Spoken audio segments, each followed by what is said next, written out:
Salam semoga tetap tercurah limpahkan kepada baginda kita, Nabi besar Nabi Muhammad Shallallahu Alaihi Wasallam, beserta para sahabat, tabi'in tabi'innya dan keluarga beliau. Semoga kelak di yaumil akhir kita mendapatkan syafaatnya. Amin amin ya rabbal alamin.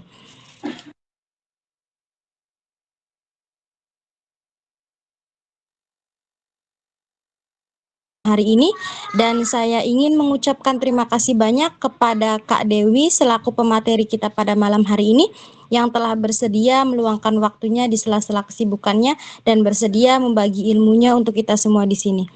Juga terkhususnya terima kasih kepada Kak Bijak Ramadan selaku founder Syirdimah dan Mas Beni Setiawan selaku pembimbing Syirdimah, juga kepada para panitia yang telah mengadakan acara rutin pada malam Ahad ini. Juga terkhususnya terima kasih juga kepada teman-teman semuanya yang sudah berpartisipasi dan mau meluangkan waktunya untuk hadir dalam forum majelis ini. Masya Allah, di sini yang hadir ada sekitar 30 orang ya teman-teman. Tahu nggak sih teman-teman yang hadir semua di sini ini adalah teman-teman itu istimewa, dan teman-teman adalah orang-orang pilihan Allah yang di saat anak muda yang lain mungkin pada malam Ahad atau malam Minggu ini sibuk pacaran, sibuk healing nggak jelas, tapi Masya Allah, healing teman-teman di sini adalah majelis ilmu. Kalian semua luar biasa karena tidak semua orang Allah berikan kesempatan waktu, kenikmatan, kesehatan, juga hidayah agar bisa hadir dalam forum-forum majelis ilmu, dan yang paling utama itu adalah iman teman-teman. Jika di hati kita tidak ada iman, tidak mungkin teman-teman bisa hadir dalam forum malam hari ini.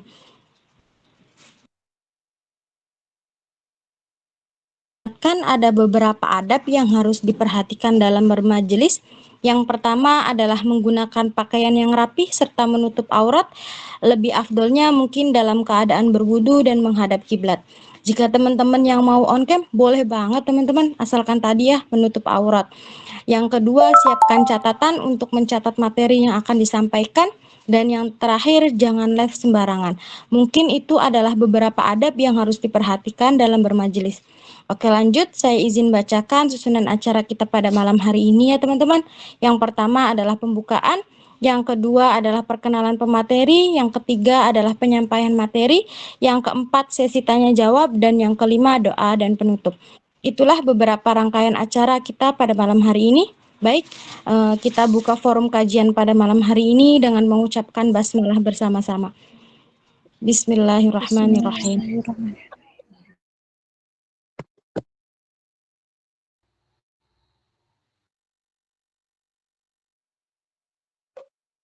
Siapa sih pemateri kita pada malam hari ini? Siapa sih beliau?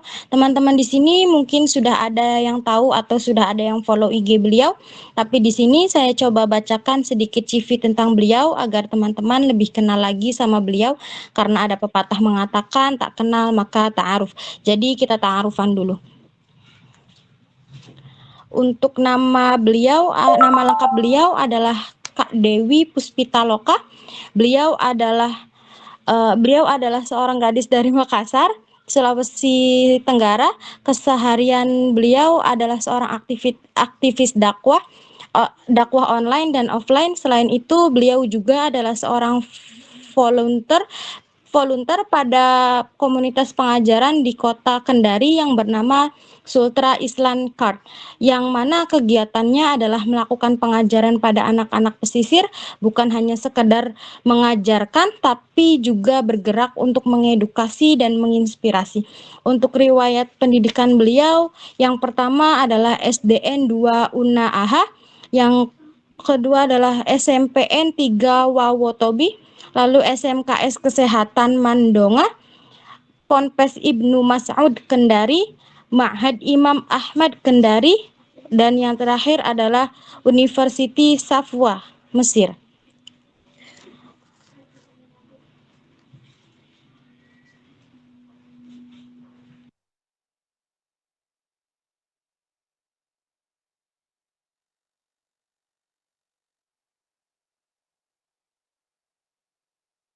Dewi Official 20_. Buat teman-teman yang belum follow, silakan follow dulu, karena siapa tahu dari postingan-postingan beliau ada kebaikan yang bisa teman-teman peroleh di sana.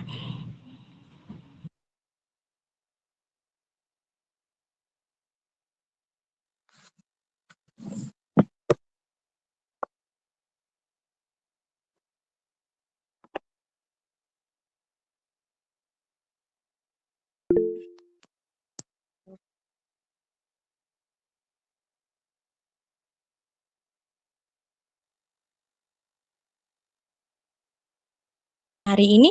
Untuk Kak Dewi, waktu dan layar kami persilahkan Kak, monggo. Bismillah, sebelumnya Van ya. Tadi dari moderator sendiri suaranya agak putus-putus. Mungkin kepencet layarnya ya. Tadi mic-nya kadang terbuka, kadang enggak. Kemudian pas terbuka udah terpotong ini ya, apa yang dikatakan. Mungkin bisa diulang kembali apa yang sudah diucapkan tadi. Karena kebetulan tidak terlalu didengar secara jelas apa yang disampaikan. Saya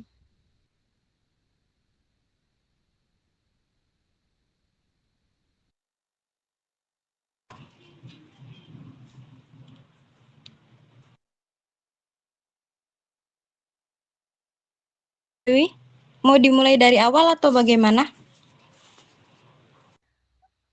Mungkin bisa diulang dari bagian perkenalan tadi ya. Di sini lagi jelek karena hujan juga.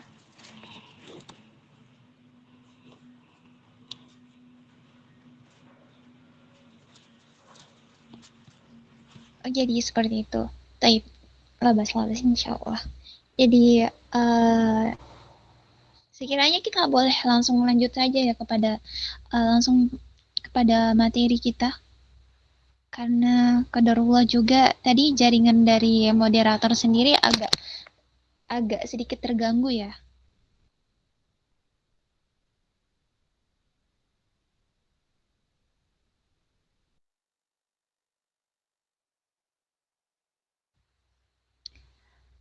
Baik, karena tadi Ana sudah dipersilahkan untuk menyampaikan materi.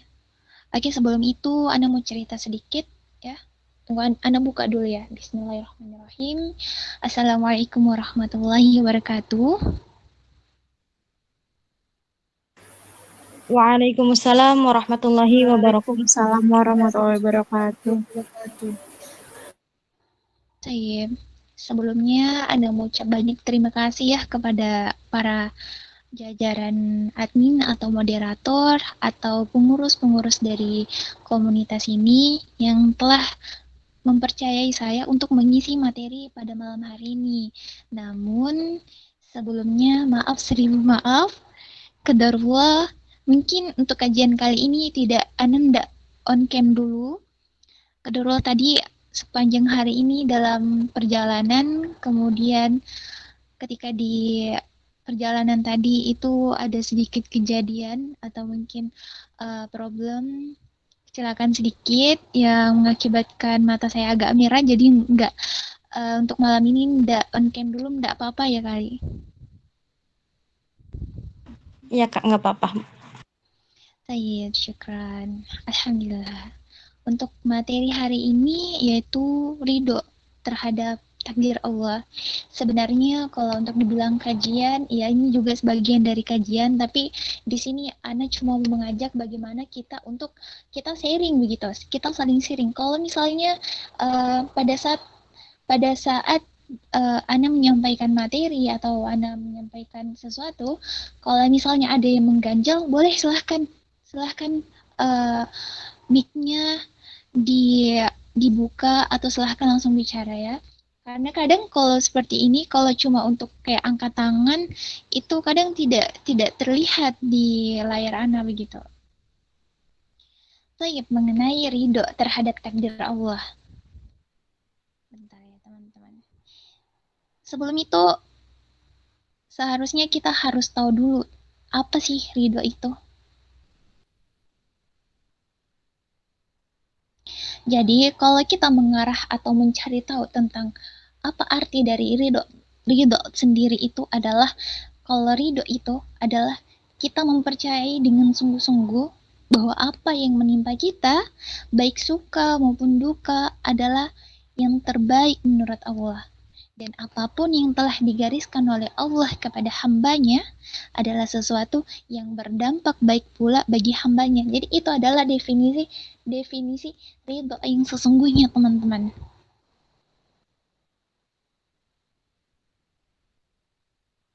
Oke ya. Nah, Kalau untuk dari materi mengenai ridho sendiri ini, ya sebenarnya ini itu merupakan perkara yang sangat berat yang ya teman-teman. Karena kalau dibilang ridho itu kalau untuk kita ucapkan ya sangat mudah, ridho, ridho, begitu ridho, kita ridho begitu. Tapi kalau untuk menjalankannya itu yang sulit.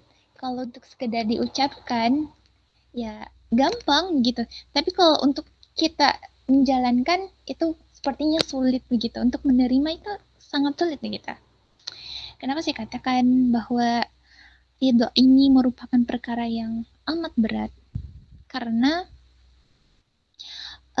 ridho terhadap musibah yang menimpa kita, di sini kayak lebih materi kita ini tuh kayak lebih mengarah kepada musibah atau sesuatu yang menimpa kita yang mengakibatkan mungkin kita sering sedih begitu, sering tidak berhusnuzon kepada Allah begitu. Nah, jadi ridho terhadap musibah yang menimpa kita.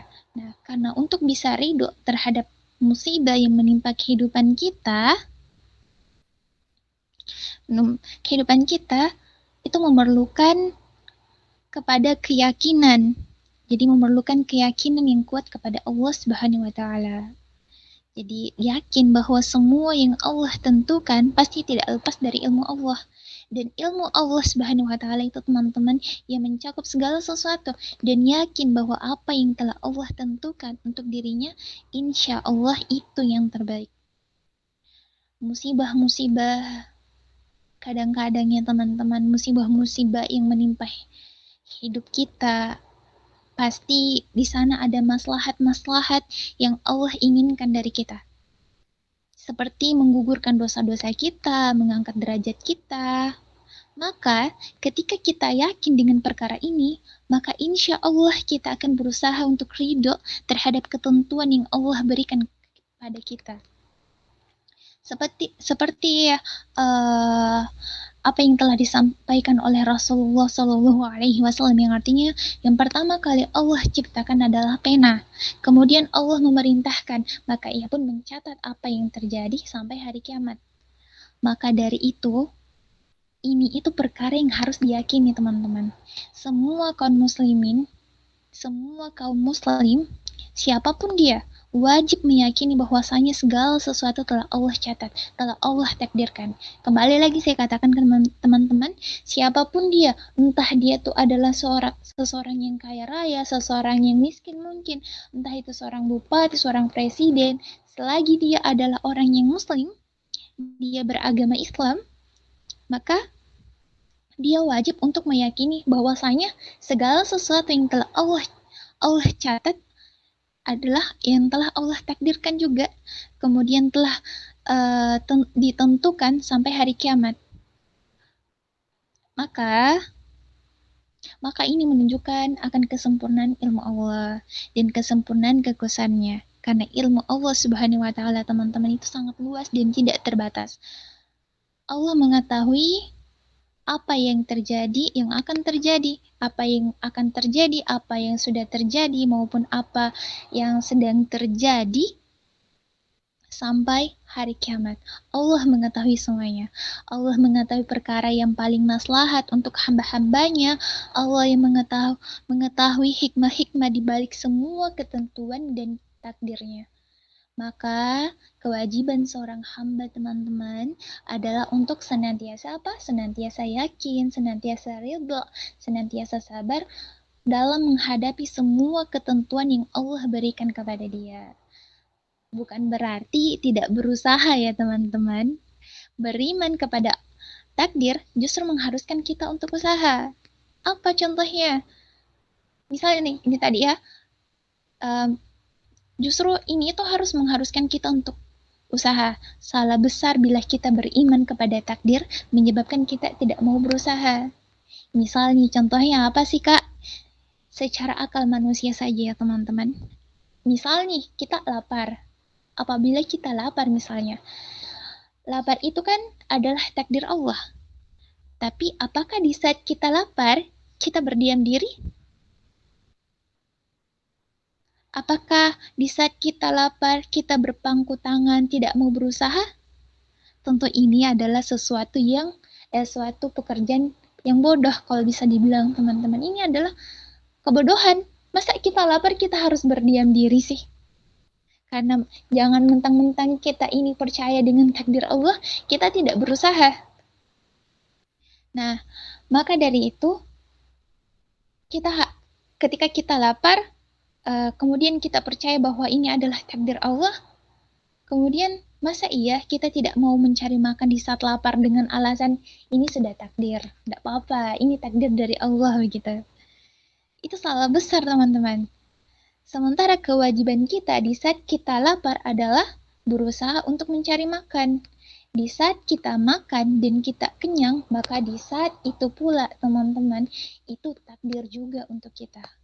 Takdir di saat kita lapar, kemudian ditakdirkan kita untuk mendapatkan makanan. Tapi bukan berarti kita tidak berusaha, tetap kita berusaha. Misalnya juga kalau ada yang bilang, mungkin tidak kok kak, saya kalau lapar tinggal ambil ke dapur. Lagian saya masih kuliah, saya ini ada ke orang tua. Tetap, itu kan suatu usaha juga. Kita di kamar merasa kelaparan, pasti ke dapur ambil makanan, cari makanan. Itu suatu usaha juga. Enggak mungkin ketika kita lapar, kita berdiam diri di tempat itu. Atau mungkin sedang baring-baring, kita lapar nih, saya lapar, sudah. Enggak apa-apa, ini takdir dari Allah. Kan kebodohan namanya teman-teman. Makanya teman-teman, oleh karena itulah kita beriman kepada ketentuan Allah, takdir Allah. Sama sekali tidak ada konsekuensi kita untuk diam dan tidak berusaha. Justru syariat Allah Subhanahu wa taala dan Rasulnya memerintahkan kita untuk usaha mencari takdir yang baik sambil kita sabar menghadapi berbagai macam ketentuan-ketentuan yang memang telah Allah takdirkan kepada kita. Bagaimana teman-teman sampai sini? Sejauh ini bagaimana? Jelas apa enggak? Kalau memang misalnya tidak jelas apa yang saya sampaikan, tidak apa-apa ya, langsung disanggah aja. Kalau misalnya Kak, suaranya kurang jelas, boleh diulang, nggak apa-apa, boleh. Kita lanjut ya teman-teman. Jadi kewajiban untuk orang yang berakal adalah yakin bahwa segala sesuatu sudah ditentukan oleh Allah. Kita harus yakin bahwa semuanya itu sudah tertulis di Lauhul Mahfuz kita. Sudah tertulis jauh sebelum kita dilahirkan di muka bumi ini. Orang yang memiliki keyakinan bahwa semua belum ditakdirkan dan Allah baru tahu setelah terjadinya, ini sama saja seperti kita menuduh ilmu Allah itu terbatas. Allah tidak tahu apa yang akan terjadi di masa depan. Yang kedua, sama saja menuduh bahwa sesuatu bisa terjadi tanpa kehendak Allah. Kemudian sehingga Allah baru tahu. Tapi kalau kita punya keyakinan Allah mengetahui sampai hari kiamat, itu semua menunjukkan bahwa segala sesuatu sudah ditentukan oleh Allah Subhanahu wa taala. Kalau kita punya keyakinan bahwa segala sesuatu tidak mungkin terjadi kecuali dengan kehendak Allah, maka itu ia menunjukkan bahwa semua kehendak Allah Subhanahu wa taala. Maka ini wajib kita yakini. Namun sebagaimana sudah saya sebutkan tadi, bukan berarti kita lantas tidak mau beramal, tidak mau berusaha, kita tidak tahu apa yang Allah takdirkan untuk kita nanti. Tapi kewajiban kita berusaha, dan siapa yang bersungguh-sungguh, tidak mungkin Allah menyia-nyiakannya. Tidak mungkin Allah zalim kepada hamba-hambanya. Tidak mungkin orang yang bersungguh-sungguh mencari surga, kemudian tiba-tiba Allah sesatkan tanpa sebab. Tidak mungkin. Semisal kita ditimpa sebuah musibah, kemudian kita tidak berhusnuzon kepada Allah, yang ada kita menyalahkan Allah. Ya Allah, kenapa engkau berikan masalah ini? Kenapa engkau berikan musibah ini kepadaku begitu? Kenapa engkau begini? Kenapa engkau ini kepada? Seharusnya apa? Seharusnya kita berhusnuzan. Apapun itu. Ketika kita berada di posisi yang tinggi, ketika mungkin juga kita berada di posisi yang rendah, tetap kita harus mengucapkan syukur. Alhamdulillah. Ketika kita mendapatkan, maka kita ucapkan Alhamdulillah. Ketika kita dapat yang mungkin tidak kita senangi, Alhamdulillah ala kulli hal. Sama halnya contohnya ada seorang anak kecil. Seorang anak kecil ini dia itu ingin memakan permen, tapi kedua orang tuanya tidak memberikan permen itu. Nah, pasti anak kecil ini akan berpikiran orang tuaku tidak sayang kepada aku gitu, tidak mau memberikan permen itu kepada aku. Padahal sebenarnya di balik dia tidak memberikan permen itu kepada anaknya, dia tahu kalau misalnya saya memberikan permen ini kepada anak saya, dia nantinya akan sakit, dia nantinya mungkin akan mengalami sakit gigi. Dan itu untuk kebaikan anaknya. Begitupun sama seperti musibah yang kita hadapi. Allah berikan kepada kita. Mungkin kita kehilangan sesuatu yang sangat kita sukai, kemudian kita pikir Allah ini tidak sayang kepada kita. Tapi ternyata Allah Maha mengetahui. Allah tahu apa yang terbaik untuk kita. Mungkin ketika kita genggam yang kita anggap baik ini, ternyata itu adalah hal yang buruk untuk kita. Itu mungkin bisa membuat kita celaka. Saking sayangnya Allah sama kita, dia jauhkan hal-hal yang buruk walaupun kita pikir itu adalah hal yang baik. Karena tidak selamanya sesuatu yang baik, sesuatu yang kita kira baik itu akan baik juga untuk kita. Tidak, sesuatu mungkin yang kita kira baik ternyata hal buruk untuk kita, ternyata buruk untuk kita, berdampak yang tidak baik untuk kita. Tapi mungkin yang sesuatu yang kita anggap tidak baik ternyata baik di mata Allah gitu. Sampai sini sudah jelas ya teman-teman. Nah, jadi kewajiban yang tadi saya bilang adalah kewajiban untuk orang yang berakal. Maka itu tadi saya bilang, kalau kita punya keyakinan bahwa segala sesuatu tidak mungkin terjadi kecuali dengan kehendak Allah, maka itu ia menunjukkan bahwa semua sudah kehendak Allah Subhanahu wa taala. Dan tidak mungkin Allah berikan musibah itu kepada kita kalau Allah sendiri tidak yakin dengan kita. Bahkan sebenarnya kita harus bersyukur kita dipilih oleh Allah untuk dapatkan musibah itu, karena Allah yakin kita yang bisa untuk hadapi masalah itu. Mungkin si fulan atau si fulana tidak diberikan masalah yang seperti yang kita dapatkan, itu mungkin karena Allah mungkin tidak yakin dengan mereka begitu, tidak yakin dengan mereka. Sebelumnya Ana pernah sampaikan juga kajian, tapi kajian yang sebelumnya itu materinya mengenai mental health atau kesehatan mental. Di situ Ana juga membahas mengenai musibah yang mengena kepada kita. Kalau kita bandingkan musibah kita dengan musibah orang lain, mungkin kita pikir musibah kita ini sangat besar, padahal sebenarnya bukan masalahnya yang besar, tapi kitanya begitu, kesabaran kita yang kurang besar. Kalau kita luaskan lagi kesabaran kita, maka insya Allah masalah ini tuh bisa loh kita lewati. Contohnya teman-teman, ketika ada 10 orang, kemudian memiliki 2 ruangan, di ruangan yang satu ini cuma berkapasitas bisa 7 orang. Kemudian di ruangan yang 2 itu dia agak lebih besar dibandingkan dengan ruangan yang satu. Ruangan 2 ini dia bisa mencakup 10, 11, atau seterusnya bisa. Apa perbedaannya teman-teman? Padahal sebenarnya sama-sama 10 orang, tapi di ruangan 1 itu cuma bisa muat 7 orang begitu. Sedangkan di ruangan 2 itu muatnya mungkin bisa 10, bisa 11, mungkin juga bisa lebih dari 12 begitu teman-teman. Jadi kesimpulannya adalah apa yang kita harus perbesar? Bukan masalah yang besar. Kalau kita mau perbesar masalah, ya itu agak rumit kan. Mau mengurangi masalah, itu sudah tidak bisa. Itu sudah ketentuan Allah. Apa yang harus kita perbesar ternyata? Kesabaran kita, keluasan hati kita, keikhlasan kita. Mungkin kita rasa berat terhadap masalah kita, ya karena kita belum ikhlas gitu. Ya walaupun berat ya. Ana pun mengatakan hal ini, Ana pun meyakini bahwa ikhlas itu adalah sesuatu yang sangat berat. Walaupun mungkin kadang harus ikhlas terhadap ketentuan Allah. Padahal sebenarnya dalam hati sulit loh begitu. Ini adalah hal yang sulit begitu. Apalagi mungkin ada hal yang sangat kita sukai begitu. Tiba-tiba hilang, mungkin juga kekasih atau apa, mungkin ada yang pernah udah menikah kemudian qadarullah bercerai begitu. Itu sebenarnya kalau dibilang kalau dalam agama harus ikhlas, tapi walaupun kita paham ilmu agama mungkin kita bakalan bilang ikhlas, tapi hati kita sulit begitu.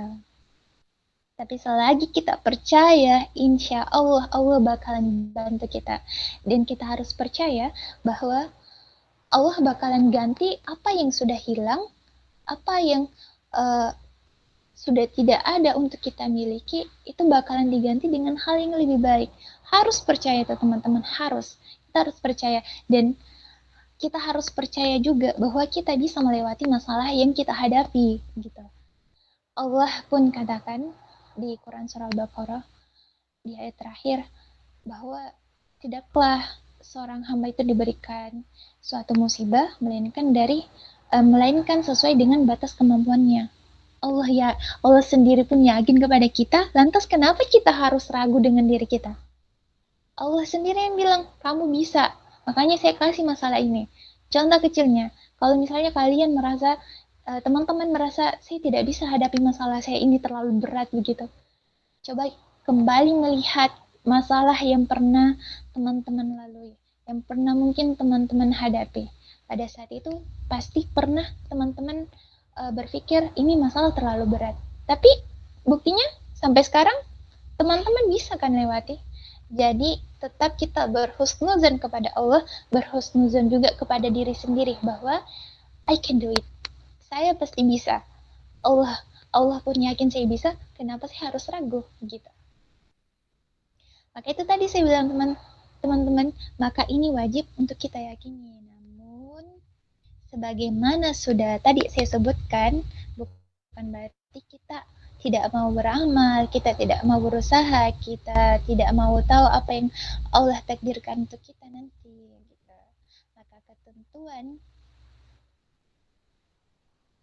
Maka ketentuan itu adalah sesuatu yang pasti akan terjadi. Mau tidak mau, pasti akan terjadi. Ibarat orang yang hidup, pasti akan mati gitu intinya.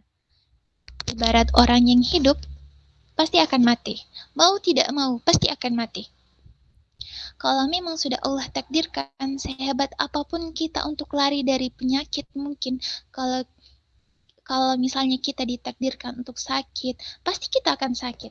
Sebaliknya, kalau ada orang yang hidup di tengah-tengah orang yang sakit dan penuh penyakit, tapi Allah takdirkan ia tidak sakit, misal kita ini hidup, kayak kemarin ya, Indonesia dilanda dengan penyakit, bukan cuma di Indonesia ya, tapi mendunia, yaitu pada masa pandemi kemarin, COVID ya. Nah, mungkin ada teman-teman yang kita lihat padahal di sekelilingnya itu sudah isolasi mandiri, sudah ada yang dibawa ke rumah sakit, bahkan mungkin sudah ada yang meninggal, tapi dia masih sehat-sehat saja. Itu adalah bagian dari takdir Allah. Padahal di sekelilingnya sudah sakit, udah ada yang meninggal, udah ada yang isolasi, tapi dia masih sehat-sehat saja. Dia tidak kena dengan yang namanya virus itu. Itulah bagian dari takdir. Maka teman-teman, yang tadi saya bilang, semua itu adalah dengan ketentuan Allah. Rasulullah Shallallahu Alaihi Wasallam kepada Ibnu Abbas, yang artinya sesungguhnya seandainya umat bersatu untuk memberi manfaat. Ini Rasulullah menyampaikan atau mengatakan kepada Ibnu Abbas, dia menyampaikan kepada Ibnu Abbas, misalnya yang sampaikan, wahai Ibnu Abbas, begitu. Seandainya umat bersatu untuk memberimu manfaat, mereka tidak akan memberi manfaat apapun selain yang telah ditakdirkan Allah untukmu. Dan seandainya bila mereka bersatu untuk membahayakanmu, mereka tidak akan membahayakanmu sama sekali, kecuali yang telah ditakdirkan Allah kepadamu. Hadis riwayat Tirmizi. Nah, seperti itu. Jadi Rasulullah bilang kepada Ibnu Abbas, wahai Ibnu Abbas, seandainya mungkin orang-orang semuanya bersatu untuk memberikan manfaat, untuk memberikan kebaikan kepadamu, tetapi jika Allah tidak takdirkan kamu mendapatkan kebaikan itu, maka kamu tidak akan mendapatkan kebaikan itu. Sama halnya, seperti kebalikannya, ketika semua orang bersatu untuk menyakitimu atau melukaimu, tapi ketika Allah katakan ini bukan takdirnya Ibnu Abbas untuk mendapatkan keburukan itu, maka tidak akan terjadi, teman-teman. Ternyata keyakinan yang tadi saya sebutkan yang hadis dari Rasulullah Shallallahu Alaihi Wasallam yang dia menyampaikan kepada Ibnu Abbas itu, yang ternyata itu adalah sesuatu yang dipegang atau ditanamkan kepada Ibnu Abbas yang masih kecil, dan sesuatu yang tidak terjadi, makhluk pun takkan mampu untuk menjadikannya kalau Allah tidak mengizinkan. Kalau Allah tidak takdirkan terjadi, walaupun seluruh makhluk bersatu padu supaya itu terjadi, tetapi tidak akan bisa terjadi. Siapapun tidak dan mampu mengalahkan kekuatan Allah. Jadi tidak akan ada yang mampu mengalahkan kekuatan Allah. Siapapun dia, tidak akan. Ini juga teman-teman, kita tidak boleh mempercayai kalau ada yang bilang saya bisa merubah takdirmu loh, gitu. Itu adalah sesuatu yang kayak mana ya? Itu kalau menurut saya sudah bagian dari kesyirikan, karena kita sudah yakin bahwa yang memberikan takdir kepada kita itu hanya Allah, gitu. Cuma ada satu yang bisa merubah takdir, yaitu doa. Itu pun kita berdoa kepada Allah, bukan kita meminta kepada sesiapa, begitu. Tidak ada makhluk yang bisa merubah takdir Allah, begitu. Kecuali kita merubahnya, kita meminta kepada Allah dengan doa. Misal kita ditimpa musibah, ya Allah saya pengennya ini, coba kalau kita berusaha, maka insya Allah kalau Allah berkehendak, maka akan diberikan kepada kita.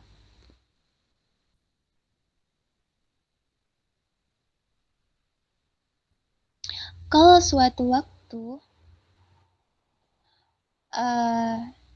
iya ternyata ditimpa takdir kesusahan hidup, atau kita ditimpa takdir kesusahan hidup atau kesulitan, maka wajib bagi kita memakai sarung yang memiliki dua tepi. Apa sih sebenarnya maksudnya tuh Kak? Artinya adalah hendaknya kita memiliki dua sifat di saat kita ditimpa kesusahan. Ingat ya teman-teman, kalau bisa dicatat ini. Wajib memakai sarung yang memiliki dua tepi, artinya hendaknya kita memiliki dua sifat di saat kita ditimpa kesusahan. Sesuatu yang telah ditentukan oleh Allah, kesusahan, kesenangan, penderitaan, semua itu telah Allah takdirkan dengan hikmah yang hanya Allah yang tahu. Maka ketika kita ditimpa kesusahan-kesusahan tersebut, maka perbaikilah dua pakaian. Yang pertama adalah sabar. Memang ucapan sabar itu mudah. Ketika kita bilang seperti ini, saya sebut, Ana sebut sabar. Sangat mudah, sabar. Tapi ketika mengamalkannya itu adalah yang sangat sulit. Yang sulit itu adalah dalam mengaplikasikan kesabaran dalam kehidupan kita. Boleh kita berbicara tentang kesabaran. Boleh orang memberikan nasihat tentang kesabaran. Seperti halnya Ana ya. Ana menyampaikan nasihat kepada teman-teman mengenai kesabaran. Tetapi saya sendiri atau orang yang berbicara tentang kesabaran, orang yang memberikan nasihat tentang kesabaran, ketika ditimpa musibah pun belum tentu bisa sabar. Seperti hal kayak saya, ketika saya menyampaikan mengenai kesabaran tentang kehidupan, kesabaran tentang suatu musibah, namun ketika sesuatu itu atau suatu musibah itu menimpa saya, belum tentu saya juga bisa sabar, gitu. Itulah teman-teman, memang betapa manisnya ucapan sabar dan betapa pahit dan getirnya di saat kita bersabar. Namun kita harus percaya hasilnya ternyata sesuatu yang luar biasa dan ajaib. Pakaian yang kedua, tadi pakaian yang pertama ya, pakaian yang kedua adalah ridho.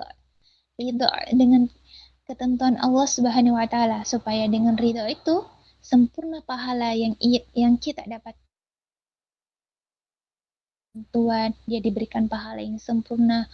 Kalau dia bukan hanya sabar, tapi ridho dengan ketentuan itu, maka ini lebih sempurna lagi pahala yang Allah berikan kepadanya. Insya Allah. Terkadang ada orang yang ketika ditimpa musibah, ketika dia ditimpa oleh Allah kesusahan, kesulitan, disertai dengan rasa marah dengan Allah, tidak ridho dengan ketentuan yang Allah berikan, sehingga akhirnya ia menganggap Allah berbuat zalim kepada dirinya, ia menganggap bahwa Allah tidak adil kepada dirinya, sehingga ia marah, pada Allah, bahkan ia tidak mau lagi untuk menaati Allah. Dia mengira dengan perbuatannya seperti itu dia akan menyakiti Allah, padahal Allah sama sekali tidak termudarati dengan perbuatannya. Jadi sebenarnya ketika kita benci dengan takdir kita, dengan takdir yang telah Allah berikan kepada kita, atau mungkin kita benci dengan Allah sekalipun, itu tidak akan berdampak apapun kepada Allah begitu. Malah bahkan akan berdampak kepada kita. Hati-hati jika kita mengumpan kemurkaan Allah. Kita tahu kan teman-teman, kemurkaan Allah itu tidak, ketika Allah sudah murka sama kita, kita minta pertolongan kepada siapapun, tidak bakalan kita bisa dapatkan pertolongan. Kan kebayang tuh ketika Allah murka, neraka yang telah Allah siapkan, yang tadinya kita diberikan musibah, agar kita bisa mungkin dihadiahkan surga oleh Allah, tapi ternyata kita malah tidak berhusnuzan kepada Allah, kita malah suuzon dengan Allah gitu.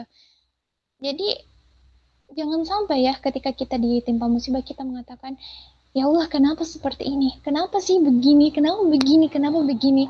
Tidak usah dipertanyakan, cukup kita meyakini saja, oh ini bagian dari takdir Allah. Mungkin ada hikmah, tetap kita harus percaya bahwa ini ada hikmah di belakangnya begitu. Ada hikmah yang telah Allah berikan, mungkin ada kebaikan. Misal juga nih, penyakit anak muda sekarang ya. Kalau misalnya penyakit anak muda sekarang itu adalah mudah jatuh cinta. Ini penyakit anak muda sekarang itu mudah jatuh cinta. Ketika dia mencintai seseorang, ketika seorang seorang lelaki mencintai kepada seorang wanita, kemudian ternyata Allah tidak takdirkan wanita itu untuknya, maka dia akan sakit hati, gitu. Dia mungkin bakalan bilang, ya Allah, saya sudah berusaha, saya sudah berjuang untuk mendapatkan dia ada, kenapa engkau jauhkan dia, padahal dia orang yang Masya Allah, dia seorang penghafal, dia seorang ahli dalam ilmu agama, dia pintar dalam dia pandai untuk menyampaikan sebuah nasihat, dia intinya dia itu cocok atau tepat untuk dijadikan sebagai madrasatul ula untuk anak-anaknya. Tapi kalau ketika Allah katakan tidak, dia bukan takdirmu, dia bukan jodohmu, maka apa yang harus kita lakukan adalah kita harus sabar dan ridho gitu. Walaupun sebenarnya sakit ya, apalagi melihat orang yang kita mungkin yang pernah kita cintai, orang-orang mungkin yang kita anggap dia bakalan menjadi milik kita, ternyata dia bersanding di pelaminan dengan orang lain gitu. Memang awalnya sakit, tapi kita harus percaya bahwa Allah telah menyiapkan orang yang jauh lebih baik daripada orang yang sebelumnya. Insya Allah. Mungkin kita tidak tahu ya, kita kira dia adalah orang yang baik, dia bakalan membawa kebaikan kepada agama kita, tapi ternyata ketika kita menikah dengan dia, akan membawa keburukan kepada agama kita. Banyaknya teman-teman yang kita kira wah dia ini seorang ustadz gitu, dia ini seorang ustazah gitu, dia ini seorang ustazah.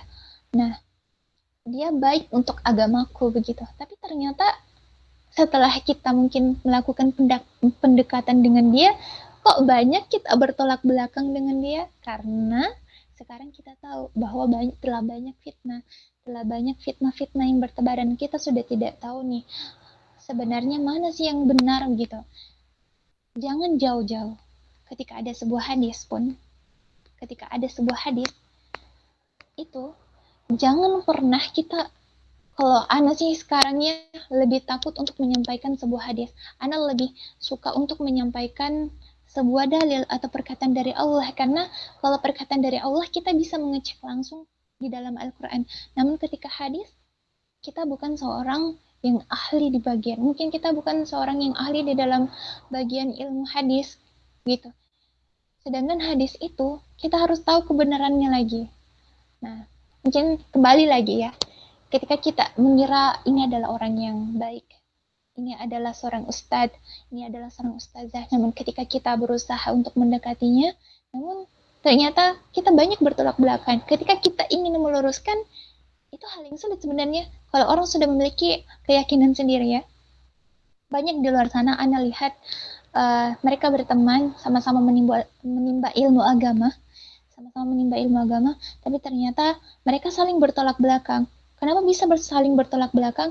Ya karena mereka memiliki keyakinan yang berbeda begitu. Ada satu yang mengatakan tidak boleh milad, tidak boleh merayakan ulang tahun begitu.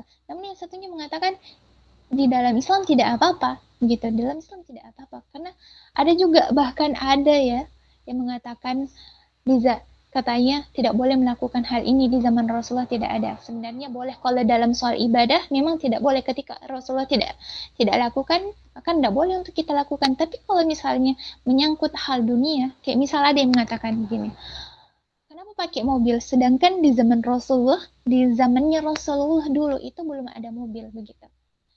Berarti apa ya yang bisa dibilang ini sesat loh, ini sesat dia. Ada bahkan yang mengatakan ini sesat, kamu sesat karena pakai mobil, sedangkan di zamannya Rasulullah dulu tidak ada mobil, kamu sesat, kamu ini tuh. Kalau soal ilmu agama, soal ibadah itu boleh kita mengatakan hal itu, namun ketika menyangkut dengan ilmu dunia, misalnya hal-hal duniawi, ya enggak apa-apa. Ya kalau kita mau berpikiran jernih, ya di zaman Rasulullah dulu kan memang belum ada mobil, ya karena teknologi belum canggih. Beda ketika di zaman sekarang, teknologi sudah canggih begitu. Namun ketika sudah menyangkut dengan hal ibadah, jangan pernah sekali-kali teman-teman melakukan hal-hal yang tidak pernah dilakukan oleh Rasulullah. Ketika kita mendapatkan pun juga, misalnya saya dengar nih dari teman saya, dia mengatakan ini dilakukan oleh Rasulullah, boleh katanya, boleh, ini boleh. Apa yang harus kita lakukan ketika mendapatkan kabar itu? Jangan langsung menerima, tetapi kita mencari tahu dulu. Kita boleh tanyakan kepada ustadz-ustadz kita, para asatiza, atau mungkin kepada ustazah-ustazah yang ilmunya kita rasa dia lebih paham. Kalau boleh pun, kalau kita boleh berinteraksi dengan seorang syekh langsung, boleh kita tanyakan kepada syekh. Itu ketika menyangkut dengan hal ibadah gitu teman-teman.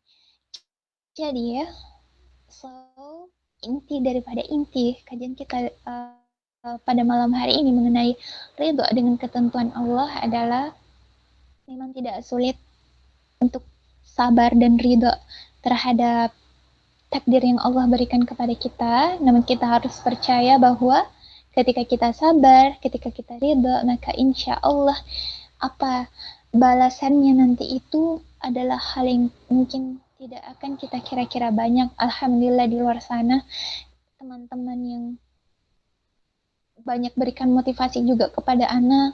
Dia dulu berpikir dia kehilangan sesuatu, dia menangis, dia ini itu sampai tidak berhusnuzan kepada Allah, dia suuzan kepada Allah, dia mengira Allah itu jahat kepada dia. Namun ketika dia sudah mulai ikhlas, dia sudah mulai sabar, dia ridha, ternyata Allah gantikan yang jauh lebih baik daripada yang sebelumnya. Dia ada bahkan juga ya, dia punya rumah, terus qadarullah ada musibah, rumah itu kebakaran, dia menangis, dia benci dengan Allah. Namun ketika dia dipertemukan dengan orang yang bisa memotivasi dia mulai bisa sabar, dia ikhlas, dia ridha, ternyata dihadiahkan rumah yang jauh lebih mewah daripada rumah sebelumnya. Jadi banyak-banyak berhusnuzan, jadi lebih banyak-banyak lagi untuk berpikir baik kepada Allah gitu. So ya, untuk materi malam hari ini mungkin itu saja yang bisa Ana sampaikan. Kalau mungkin ada kurang dan lebihnya, ada sesuatu yang tadi yang menjanggal, boleh disampaikan, boleh ditanyakan. Kalau ilmu Ana cukup sampai di situ untuk bisa menjawabnya, maka insya Allah Ana bakalan jawab. Namun ketika mungkin Ana rasa ilmu Ana belum sampai ke situ, afwan mungkin bakalan Ana skip ya. Tapi insya Allah bakalan Ana usahakan untuk menjawab. Oke, mungkin Ana kembalikan kepada moderator. Untuk untuk ini Ana kembalikan kepada moderator. Baik, Syukran.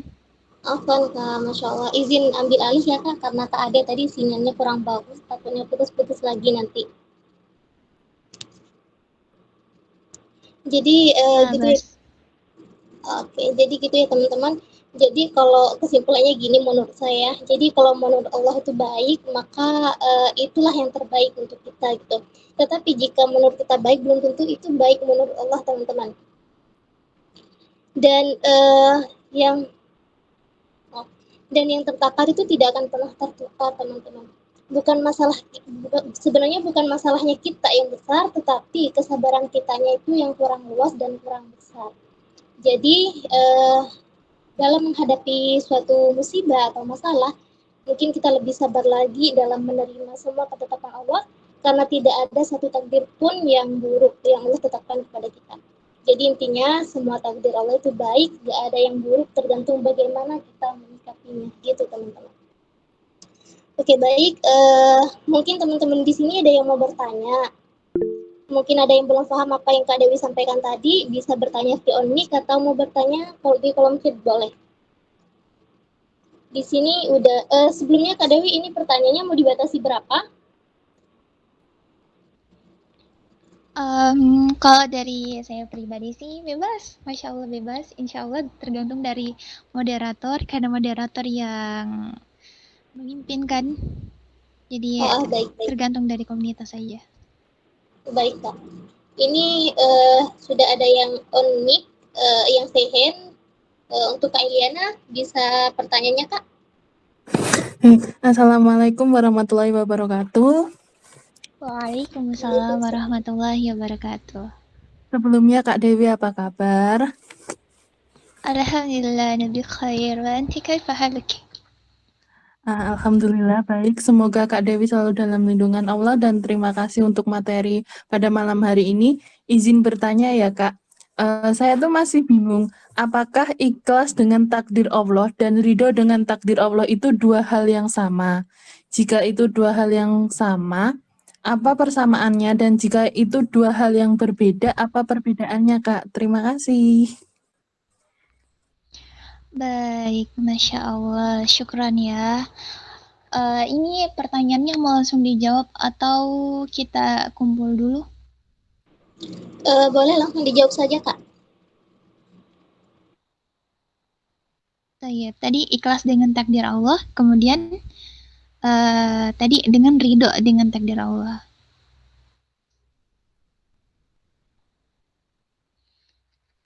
Bentar ya teman-teman.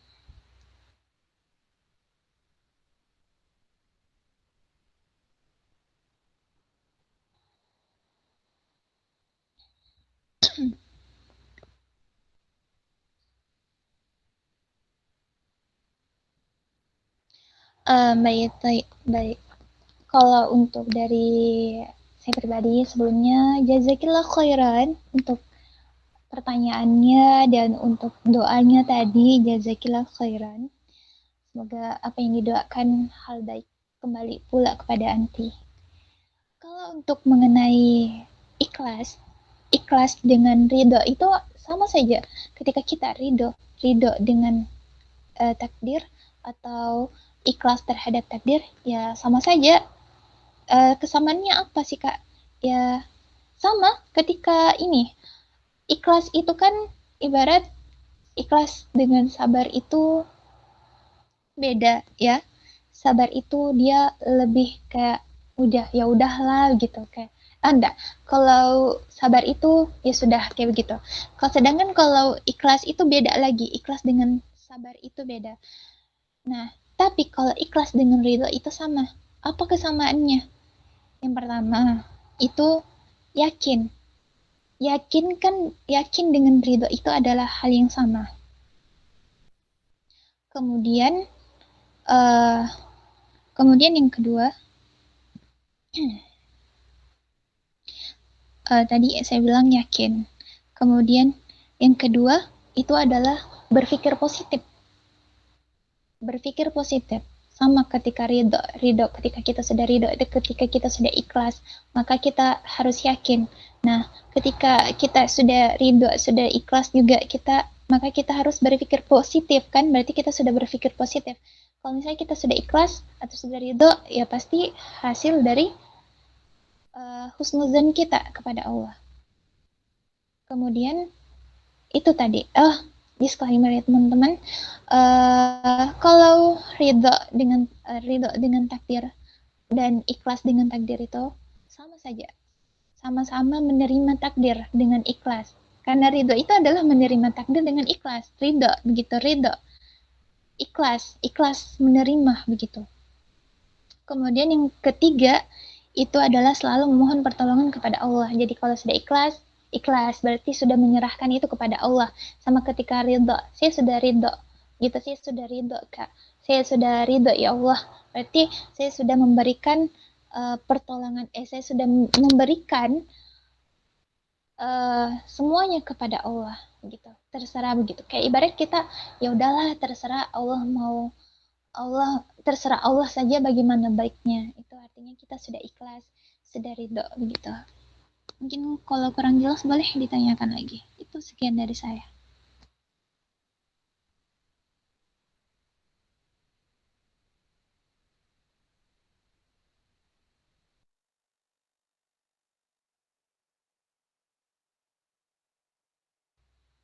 Bagaimana tadi? Itu sudah jelas apa belum? Kalau misalnya belum jelas dengan jawaban saya, boleh disanggah. Sudah jelas Kak, terima kasih untuk jawabannya. Masya Allah, Alhamdulillah. Masya Allah, sudah jelas ya Kak Eliana. Baik, lanjut untuk Kak Jumrita. Mau bertanya Kak, silahkan pertanyaannya. Assalamualaikum warahmatullahi wabarakatuh, Kak Dewi. Waalaikumsalam warahmatullahi wabarakatuh.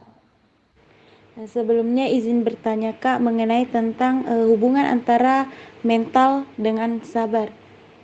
Jadi begini Kak, bagaimana pendapat Kakak tentang seseorang yang maksudnya menahan emosinya supaya tidak dianggap berdosa oleh orang yang lebih tua. Dia berusaha untuk bersabar, tapi ternyata sabarnya ini mengganggu mentalnya Kak, karena tidak bisa meluapkan, tidak bisa berbicara karena itu tadi takut dianggap pembangkang atau sebagainya. Kalau menurut Kakak sendiri bagaimana hubungan antara mental dengan sabar tersebut? Terima kasih Kak. Baik, Masya Allah, pertanyaan yang sangat baik ya. Yes,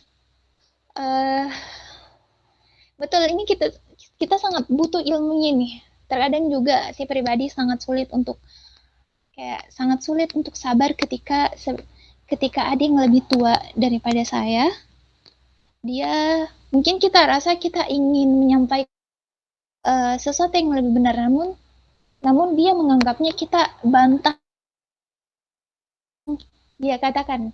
Nah, terkadang juga kita ingin menyampaikan atau ingin membela diri karena betul-betul hal itu tidak kita lakukan gitu.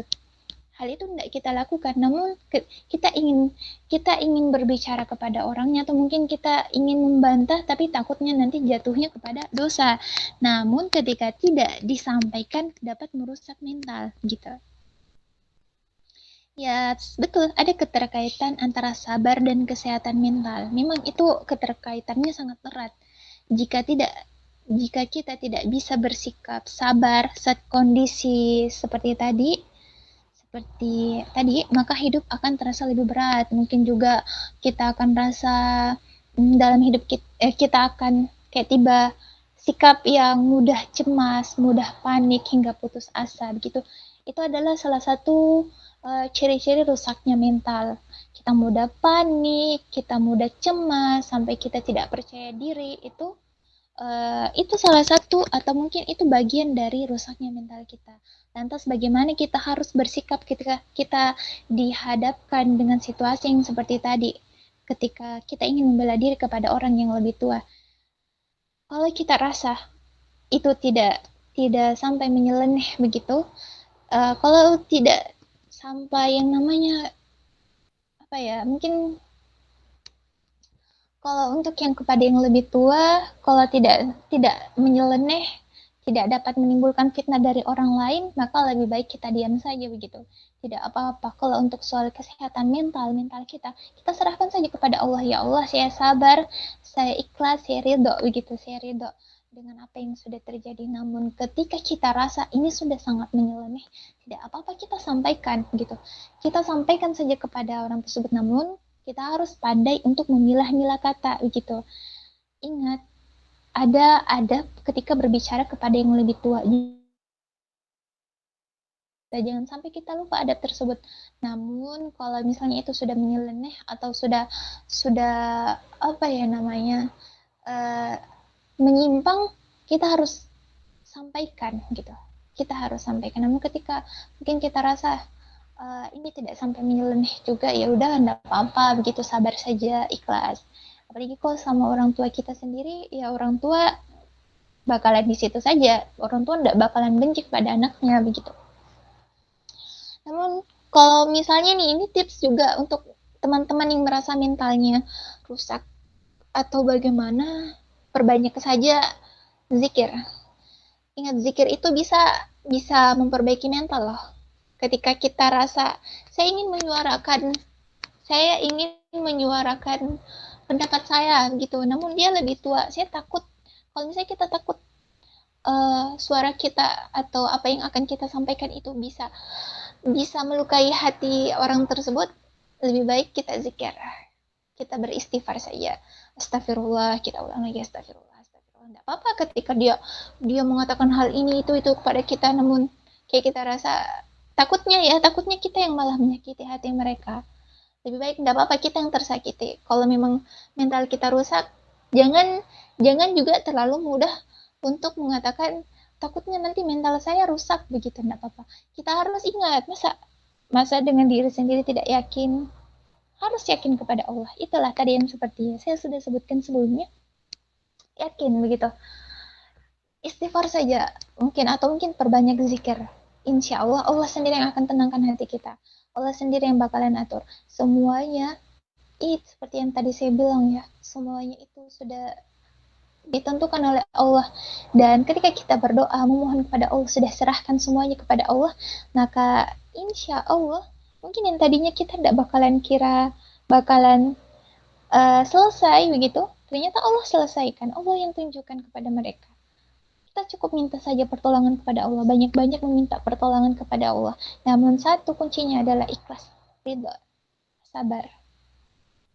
Jadi mungkin itu dari Ana. Kalau masih belum jelas, silahkan disampaikan. Masya Allah. Bagaimana untuk Kak Jumrita, sudah jelas atau ada sanggahan?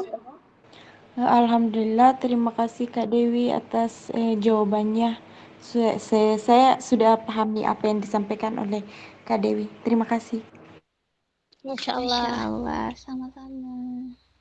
Baik, mungkin teman-teman ada yang mau say hand lagi, boleh sebelum saya lanjut ke kolom chat teman-teman.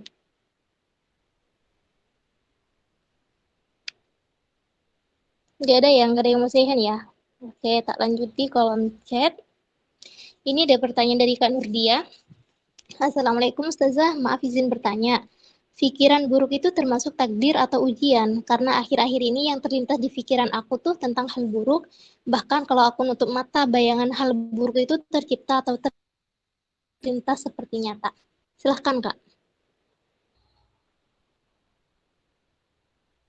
Baik. Tapi sebelumnya apa nih ya? Kayaknya kalau untuk Ana, untuk panggilan Ustazah itu belum layak. Belum layak untuk dipanggil Ustazah. Cukup dipanggil Kak saja, karena saya tahu diri sebenarnya. Oke, intinya dia mau bertanya, apakah pikiran buruk itu bagian dari takdir? Kalau untuk menurut teman-teman sendiri bagaimana? Kalau untuk pikiran buruk itu, ya kita tahu bahwa hal-hal yang buruk kalau bukan datangnya dari syaitan, ya dari mana lagi? Tapi tetap kita harus percaya, ya apapun yang kita lakukan, kita mengangkat tangan saja, mengangkat jari, berbicara, membuka mulut, berpikir, tidur, mimpi, itu adalah bagian dari takdir Allah semuanya. Apa yang ada di bumi ini, sama halnya ketika burung terbang, itu takdir dari Allah. Kita saat ini sedang duduk, mungkin ada yang sedang berbaring atau mungkin ada yang sedang sambil menulis, mencatat, itu bagian dari takdir Allah. Allah sudah catat, mungkin di jam sekian, di waktu sekian, si fulan atau si fulana bakalan seperti ini, di waktu sekian atau di saat sekian si fulana akan seperti ini, akan seperti ini, akan seperti ini. Itu juga bagian dari takdir Allah. Ketika kita berpikiran buruk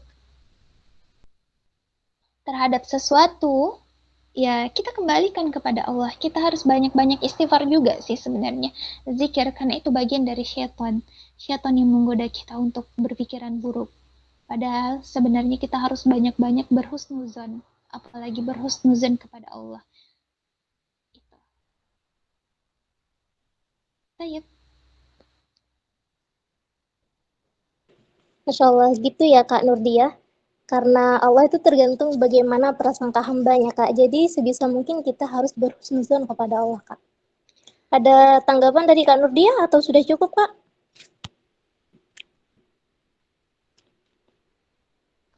Alhamdulillah. Baik, lanjut di sini ada pertanyaan dari Kak Alia. Assalamualaikum warahmatullahi wabarakatuh. Afwan izin bertanya. Ketika rencana kita tidak sesuai harapan dan kita mencoba buat ikhlas terhadap ketentuan Allah dan kita selalu berbagi kisah kita kepada orang lain, tapi niat kita menceritakan itu agar orang tahu bahwa apa yang kita rencanakan secara matang, tapi Allah berkehendak lain. Allah punya rencana lain yang terbaik untuk kita. Apakah itu kita sudah benar-benar ikhlas atau belum? Dan berbagi cerita itu salah atau tidak? Betul, Kak. Masya Allah. Untuk berbagi cerita, kalau kita mengatakan kita sudah ikhlas, sudah sabar, ridho, ya seperti yang Anda katakan tadi, seperti yang saya sudah katakan tadi, bahwa kalau cuma sekedar untuk dikatakan ya memang mudah, namun kita kembalikan lagi mungkin di hati kita belum. Tapi kalau kita berusaha untuk ikhlas, kita berusaha untuk ridho, maka tidak ada yang mustahil begitu. Apakah salah? Nah, sekarang apakah salah ketika kita memilih seseorang untuk kita jadikan tempat curhat? Ya enggak apa-apa. Menurut Ani itu enggak apa-apa begitu.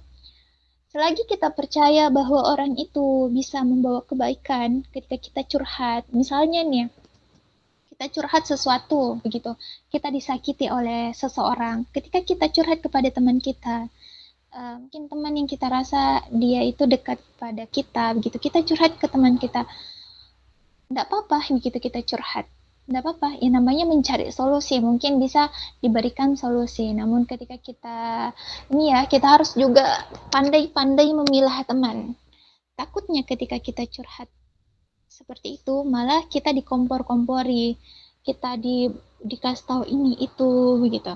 Kita ibaratnya kayak disuruh, kamu harus begini loh, kamu harus balas ini itu.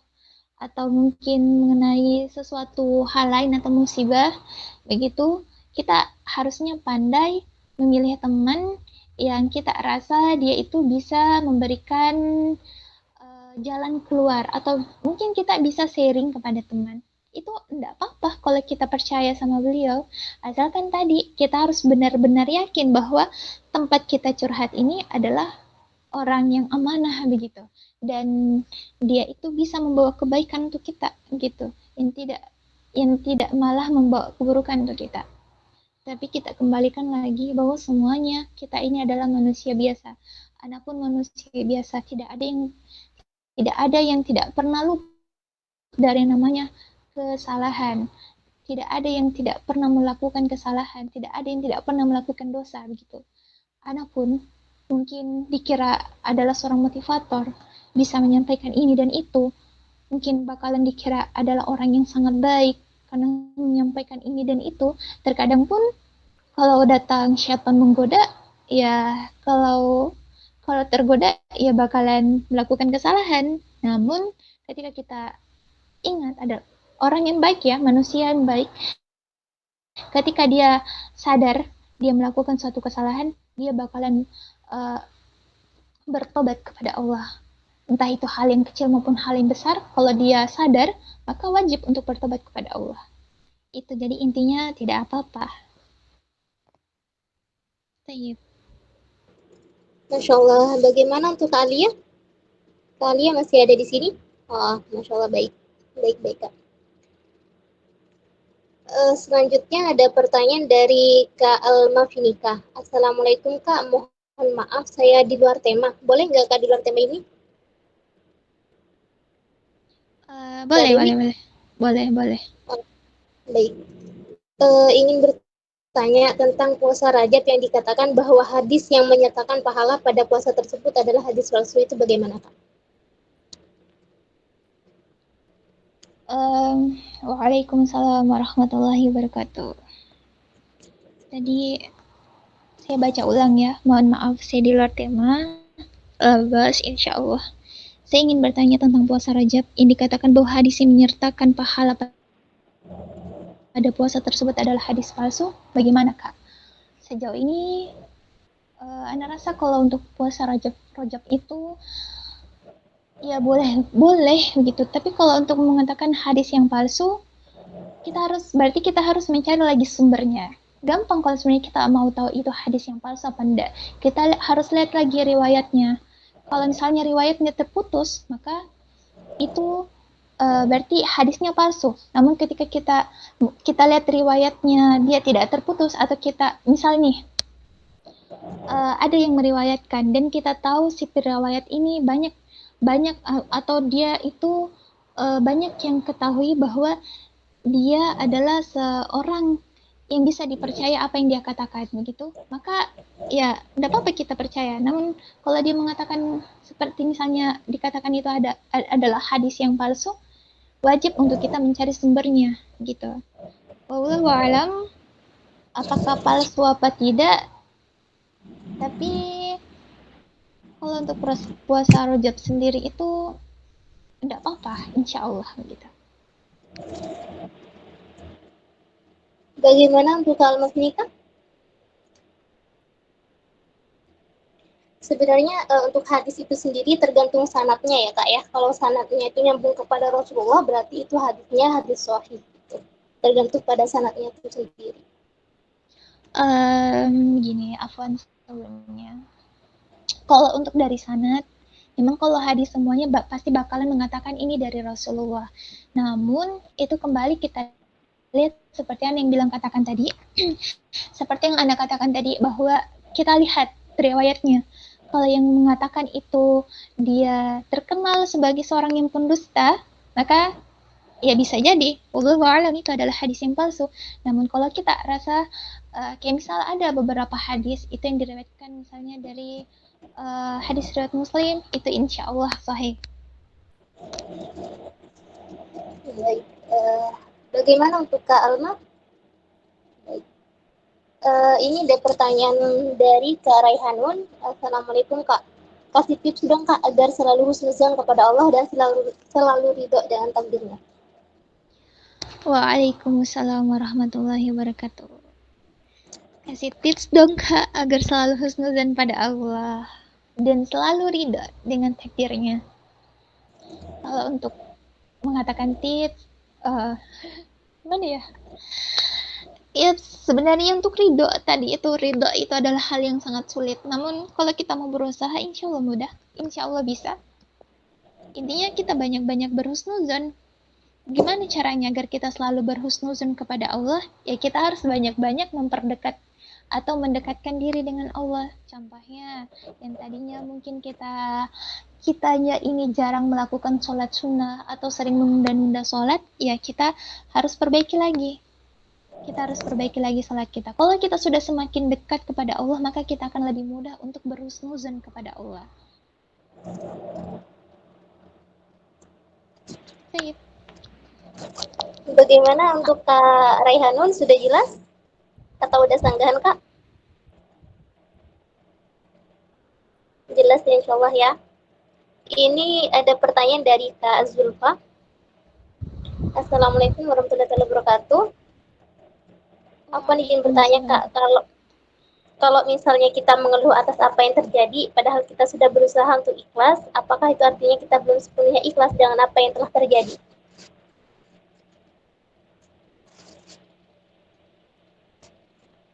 Waalaikumsalam warahmatullahi wabarakatuh. Apa nih izin bertanya, Kak, kalau misalnya kita mengeluh atas apa yang terjadi, dan kita sudah berusaha untuk ikhlas, Kak, apakah itu artinya belum sepenuhnya ikhlas dengan apa yang telah terjadi? Iya, belum sepenuhnya ikhlas, tapi kita harus bersyukur. Berarti ya kita benar-benar manusia, karena manusia ya seperti itu, kadang dia mengatakan dia ikhlas, bentarnya lagi kadang dia tidak ikhlas gitu. Namanya manusia biasa kan. Ya tetap betul. Kalau masih sering ngeluh itu berarti belum ikhlas. Berarti apa yang harus dikurangi ketika belum sepenuhnya ikhlas adalah kurangi mengeluhnya. Kalau kita rasa ini udah mau ngeluh atau sudah ngeluh baru tersadar, kenapa saya ngeluh begitu, istighfar aja, istighfar, kemudian kembali berzikir kepada Allah, minta perlindungan kepada Allah, karena seperti tadi yang Anda katakan bahwa itu datangnya dari syaitan. Terkadang syaitan itu tidak senang melihat seorang hamba atau seorang muslim berhusnuzan kepada Allah. Dia bakalan selalu menggoda makhluknya Allah atau hambanya Allah untuk seuzon kepada Allah. Jadi perbanyak istighfar. Masya Allah. Bagaimana untuk Kak Zulfa, sudah jelas Kak? Masya Allah, baik. Ini ada pertanyaan lagi dari Kak Sandra. Assalamualaikum Kak, Afan izin bertanya, bagaimana cara agar menjadi seorang hamba yang menggapai keriduan Allah bukan keriduan manusia? Waalaikumsalam warahmatullahi wabarakatuh. Sehat-sehat ya, Ukti Sandra. Bagaimana mencapai keriduan Allah dibandingkan harus mencapai dengan keriduan manusia? Kita lihat ikhlas. Perbaiki niat. Perbaiki niat. Kembali kepada niat kita. Niat kita harus diperbaiki, begitu. Kita kan kita tahu kapasitas kita tahu diri kita bagaimana.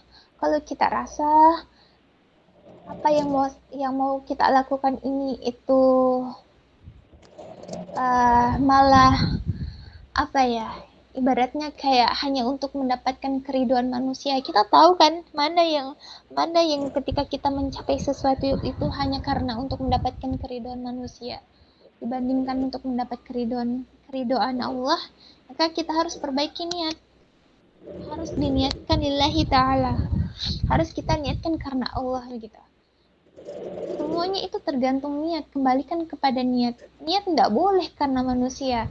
Ada yang dia ingin menjadi seorang public figure, dia ingin menyampaikan kebaikan, namun niatnya ternyata agar banyak followersnya, agar banyak yang senang kepada dia. Itu kan salah. Niatnya kan untuk mendapatkan keriduan manusia. Namun ketika dia ingin menjadi seorang public figure untuk menyampaikan kebaikan, untuk menyampaikan kebaikan-kebaikan pada agama Allah, menyampaikan kebenaran, maka insya Allah itu betul-betul niatnya karena Allah begitu. Adapun kalau misalnya dia telah menjadi public figure, banyak disenangi oleh orang-orang, itu adalah bonus dari Allah gitu. Masya Allah. Bagaimana untuk Kak Sandra, sudah jelas atau ada sanggahan Kak? Jelas ya, insya Allah ya.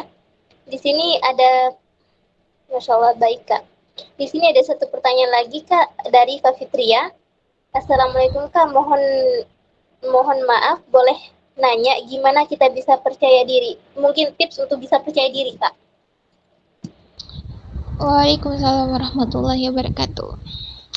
Tips untuk bisa percaya diri adalah kita harus banyak-banyak mengenali diri kita sendiri. Sama halnya ketika kita ingin percaya sama seseorang, kita harus mengenali dulu kan. Misal nih, si Fulana ingin dekat sama temannya. Dia ingin percaya pada temannya. Apa yang harus dia lakukan? Dia harus tentunya dia harus mengenali dulu kan. Gak mungkin dia bakalan langsung percaya sedangkan dia belum kenal. Kayak sama kita ingin menitipkan barang kepada seseorang. Kalau kita tidak mengenal tidak mengenali orang tersebut, tidak mungkin kita mau percaya sama dia kan. Tidak bakalan mungkin kita berani untuk menitipkan barang kita kepada dia. Jadi intinya kita harus banyak-banyak mengenali diri kita sendiri. Kita harus tahu kita ini sebenarnya bagaimana, mau kita sebenarnya bagaimana. Kita harus banyak dulu, misalnya kita udah tahu nih, oh saya orangnya seperti ini, saya orangnya yang mudah putus asa gitu. Bagaimana cara saya untuk bisa memotivasi diri saya, bagaimana caranya untuk bisa membuat diri saya ini percaya diri. Ya, karena kita tahu adalah orangnya yang mudah futur, mungkin kita tahu ini adalah orang yang mudah futur, maka apa yang harus kita lakukan? Kita harus mencari teman mungkin yang bisa memotivasi kita. Atau mungkin ketika kita tidak punya teman, sekarang kan zaman sudah canggih, kita bisa lihat di YouTube atau mungkin di sosmed begitu. Jadi intinya kita harus kenali dulu diri kita. Kalau kita sudah bisa mengenali diri kita, maka insya Allah kita bakalan percaya diri. Kita bakalan percaya diri. Dan tipsnya juga ya, untuk bisa percaya diri itu adalah jangan terlalu banyak memandang kepada sesuatu yang sangat sempurna gitu. Atau memandang kepada orang lain. Karena setiap orang itu berbeda kapasitasnya. Berbeda kapasitasnya. Mungkin si A dia bisa melakukan itu, namun kita juga mungkin ingin seperti dia. Kalau misalnya kita tidak bisa, ya sudah, tidak apa-apa, jangan dilanjutkan. Namun tadi yang seperti katakan kembali, harus percaya diri. Bagaimana supaya kita bisa percaya diri? Pertama, tadi kenali diri, kemudian meminta kepada Allah, karena Allah yang menakdirkan semuanya. Allah tidak mungkin tinggalkan kita kan. Kalau kita sudah meminta kepada Allah, ya Allah saya ingin seperti itu, padahal tapi saya rasa diri saya tidak bisa begitu. Kayak misal, ya Allah saya ingin jadi orang yang berprestasi begitu. Tapi diri saya ini yang sebenarnya saya bukan orang yang bisa dapatkan prestasi itu begitu. Tapi minta saja pada Allah dan yakin kepada Allah, maka insya Allah kita bakalan percaya diri. Dan kita harus banyak-banyak memotivasi diri. Sebenarnya kita harus banyak-banyak memotivasi diri, walaupun sebenarnya kita rasa kita tidak bisa, ya kita harus coba terus, coba dan coba lagi, insya Allah bisa. Baik. Masya Allah, bagaimana untuk Kak Fitria, sudah jelas? Teman-teman ada yang bertanya lagi atau disudahi nih pertanyaannya? Atau mau ada yang share lagi, boleh teman-teman?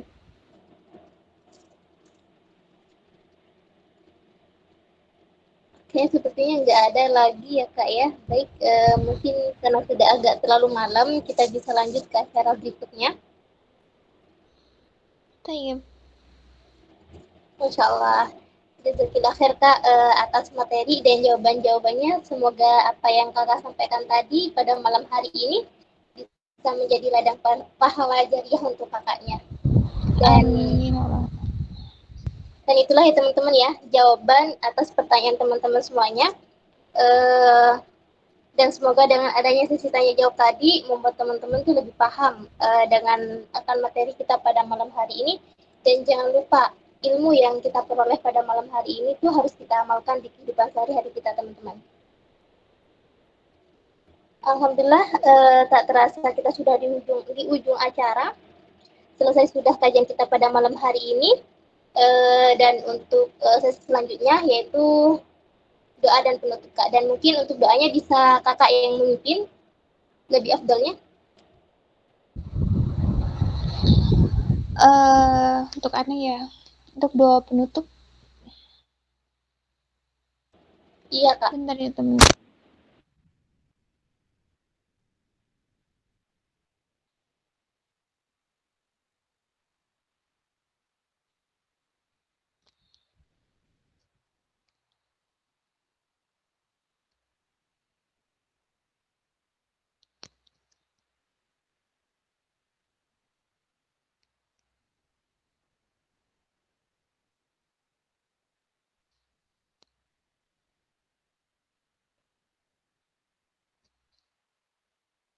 Bismillahirrahmanirrahim.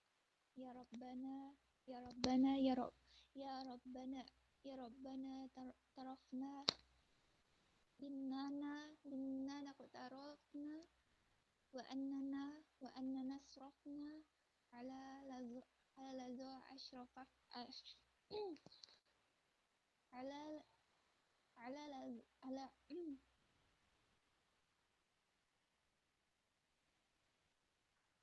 kayaknya bagusnya pakai bahasa Indonesia aja ya.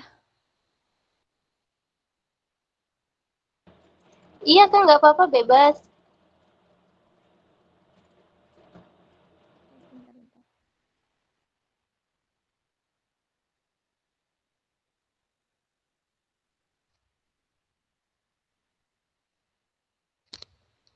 Bentar.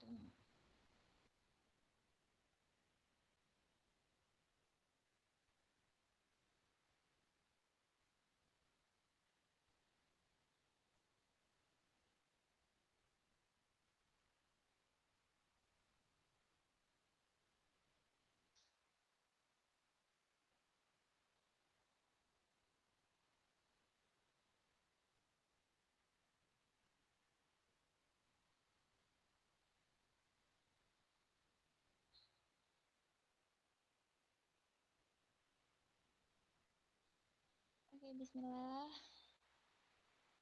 Baik, teman-teman, mari sejenak kita bersama-sama berdoa semoga apa yang disampaikan malam hari ini itu bisa bernilai pahala, bisa bernilai hal-hal yang baik dari Allah untuk kita semua. Mari kita berdoa, bermunajat kepada Allah agar kegiatan atau kajian kita malam ini diberkahi dan alhamdulillah bisa berjalan dengan lancar. Mungkin lebih dan kurangnya itu bisa dimaafkan. Mungkin juga ada beberapa hal yang tadi anak katakan itu banyak menyakiti hati teman-teman. Mungkin sudah menyeleneh ya. Baik, ada baiknya sebelum kita tutup kita berdoa. Tapi Afwan sebelumnya tadi ada kesalahan karena teman Ana kirim doa, teks doa, bisa-bisanya itu terputus. Jadi Afwan. Oke, baik. Bismillahirrahmanirrahim. Allahumma shalli ala sayyidina Muhammad wa ala ali sayyidina Muhammad. Ya Allah ya Rahman, pada hari ini pada room kajian malam hari ini kami telah menyelenggarakan acara atau mungkin kajian dengan sebelumnya memohon ridho dan izin ya Allah. Semoga apa yang telah Ana sampaikan, semoga teman-teman juga yang telah bergabung diberkahi langkah dan perbuatan kami, dan semoga dijadikan ini semua adalah nilai ibadah dan nilai ilmu yang bermanfaat kepada kami. Ya Allah ya Wahid, ya Allah, Engkau yang Maha Esa, satu dan Maha mempersatukan. Kami mohon perkuatlah persatuan di antara kami. Janganlah Engkau biarkan ada perpecahan di antara kami. Kami ingin kuat dalam persatuan itu agar lebih bermanfaat untuk agama, negara dan bangsa ini. Ya Allah, ya Ghafur, ya Karim, Engkau yang Maha mengampun, Engkau yang Maha pengampun atas segala dosa. Ampunilah dosa kami ya Allah. Dosa kedua orang tua kami, dosa para pemimpin kami, dosa para pejuangmu, dan dosa para pendahulu kami. Tempatkanlah kami dan mereka semua ini dalam lindungan rahmat dan ampunan-Mu. Ya Allah yang Mujib, Engkau yang Maha mengabulkan doa, perkenankanlah doa dan permohonan kami. Rabbana atina fid dunya hasanah wa fil akhirati hasanah wa qina azabannar. Subhana rabbika rabbil izzati amma yasifun wa salamun alal mursalin walhamdulillahi rabbil alamin. Amin ya rabbal alamin. Masya Allah. Alhamdulillah, selesai sudah kajian kita pada malam hari ini teman-teman, dan lebih kurangnya mohon dimaafkan karena yang benar datangnya dari Allah Subhanahu wa taala yang Maha benar, dan yang salah hilaf serta dosa datangnya dari saya pribadi sebagai manusia biasa yang tidak pernah luput dari salah hilaf dan dosa. Saya sih ya, beserta panitia dari Syur 5, mohon maaf apabila ada kekurangan yang kurang berkenan di hati teman-teman semuanya. Saya pamit undur diri. Akhirul kalam, wabillahi taufiq wal hidayah. Wassalamualaikum warahmatullahi wabarakatuh. Dan untuk Kak Dewi, Waalaikumsalam warahmatullahi wabarakatuh. dipersilahkan untuk keluar terlebih dahulu, Kak. Masya